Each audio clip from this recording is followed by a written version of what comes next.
Suasana haru menyelimuti pertemuan antara Ibu Juju selaku warga Karawang dengan Gubernur Jawa Barat Deddy Mulyadi dan Bupati Purwakarta Saepul Bahri bin Zain. Ibu Juju diketahui menyampaikan harapannya yang besar, yaitu ingin menitipkan anaknya ke program pendidikan berkarakter di barak militer. Harapan besar itu disampaikan langsung olehnya saat mendatangi lokasi pendidikan berkarakter di Resimen Artileri Medan 1 Stirayuda, Batalion Artileri Medan 9, Kabupaten Purwakarta, Jawa Barat pada Sabtu tanggal 3 Mei tahun 2025.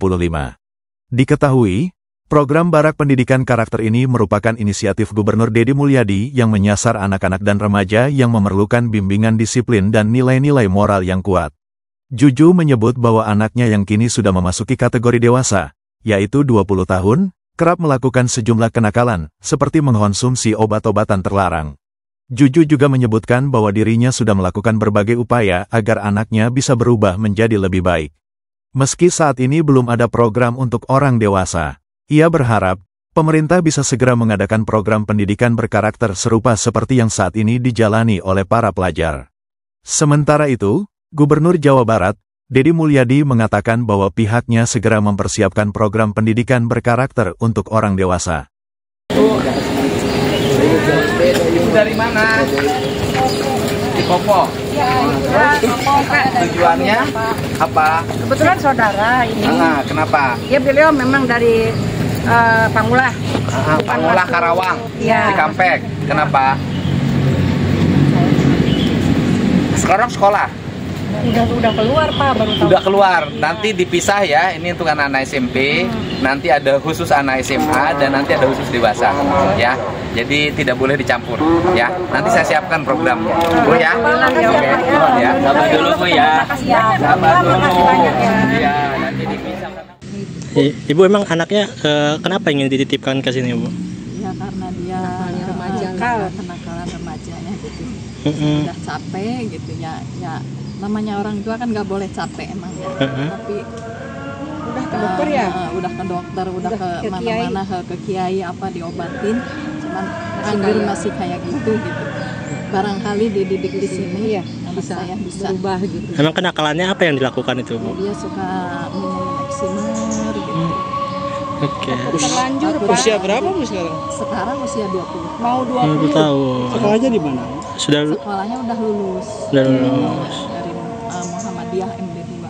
Oke. Tadi jawaban dari Pak Gubernur Pak Bupati seperti apa sih Bu? Iya katanya sabar dulu. Sabar dulu nanti ada tahap. Oh ada tahap untuk orang dewasa. Oke. Alhamdulillah Pak. Alhamdulillah. Ya, kan satu SMP ya, SMA sudah mulai kan dirindam hari ini, sudah mulai SMA dan nanti di setiap kabupaten kota ada jenjang untuk SMP dan SMA. Bahkan saya berencana setelah SMP dan SMA ini berhasil, saya lihat nanti sebulan ke depan ya, ini berhasil, maka nanti yang dewasa. Yang suka nongkrong-nongkrong di perempatan, mabok-mabok, tawuran, yang susah diproses pidananya karena tindak pidananya ringan. Kalaupun dipidana masuk LP malah naik tingkatan kejahatannya. Nah itu nanti akan saya siapin konsepnya penanganannya. Jadi nanti bukan kenakalan remaja aja yang saya tangani. Saya akan menangani juga kenakalan orang dewasa. Nah Bupati kalau nakal saya kirim ke sini.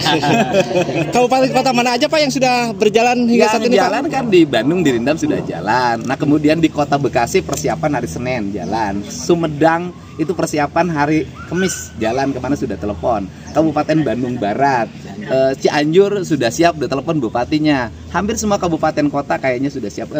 Subang dengan Lanud Kalijati kerjasamanya karena di barak TNI itu sangat relatif baik ya, Angkatan Udara. Nah jadi ini sudah berbagai tempat. Nah yang paling utama begini deh, ada yang disebut dengan efek kejut. Nah isu anak-anak yang nakal dibawa ke barak TNI itu memberikan efek kejut pada anak-anak yang biasa nakal, yang belum dijaring. Coba lihat tempat nongkrong udah bersih sekarang. Anak-anak yang biasa bolos sekolah sudah nggak ada. Di Indonesia ini, satu orang Indonesia itu belum sampai kesadaran takut. Nah sekarang tuh sudah ada rasa takut, akhirnya yang bolos nggak jadi. Saya dapat WA ya, yang bukan orang Jawa Barat, orang Jawa Timur. Dia cerita begini, bahwa anaknya itu biasanya susah banget bangun, susah banget berangkat sekolah. Ketika diliatin TikTok ini marah, sekarang rajin. Ya mudah-mudahan lah ada efek yang memiliki kesadaran bagi semua bahwa hidup disiplin, terarah dan punya visi yang baik itu adalah penting.